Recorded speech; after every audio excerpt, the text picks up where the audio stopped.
Reading learners. Now you remember that we talked about there being a number of different kinds of learners, 5 to be exact, learning styles, and people have a combination of one or more of those that represents the way they best take in information. And today we're going to focus on the reading learning style.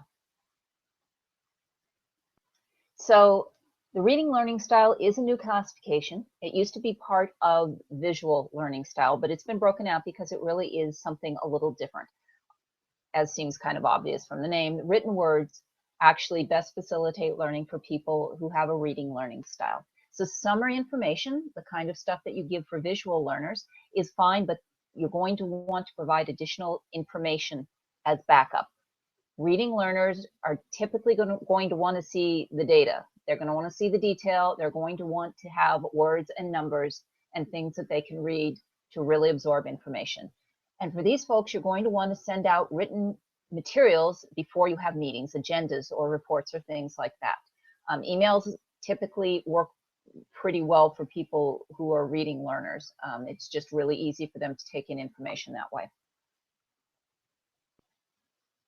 So presenting data, this is a little different than we talked about with the visual style. With visual style, you start out with the pictures and you provide a little information on the detail, but what you want to do for reading learners is you want to give them the detail up front. These are good. It's not that reading learners can't learn from that, but they're going to want to see this to really understand and take in the information.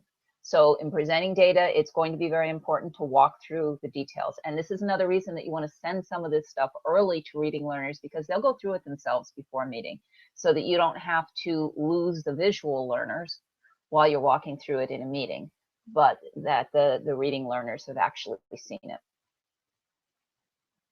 So if you yourself are a visual learner, you might get your minutes down to something like this, where you have just an icon for the status and you present the schedule maybe as a calendar so that it shows anything that's changed.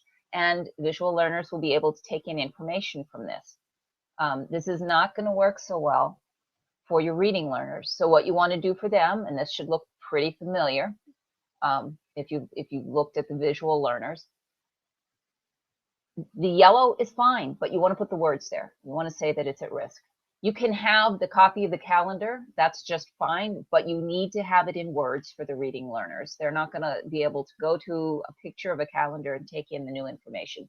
This is how they're going to find it. You notice this is still arranged with some highlighting and in bullet form, but it's got the words. Tables are fine. You want to put words in them. So those are some examples for reading learners. So the things that you need to remember when you're working with reading learners, and remember, as a project manager, you want to be able to get information to everyone on your team and your stakeholders in a way that works well for them. So you can do this in multiple ways. Reading learners like words. Email works pretty well with them. And if you format them suitably, reading learners, it doesn't mean that they like everything kind of all together in a blob. That's not the point of it. They just like words. So if things are suitably formatted, you're going to see that your reading style learners are actually going to read the details in the reports. Graphs and charts are fine. It's not that these folks don't like them, but they are going to want to have the detail behind the graphs and charts so that they can read them. And for these folks, it's best if you send materials before meetings, because they will typically, time permitting, go through them, because it's not onerous for people who learn best by reading. Okay, that's it for the reading learning style. Hope it helps.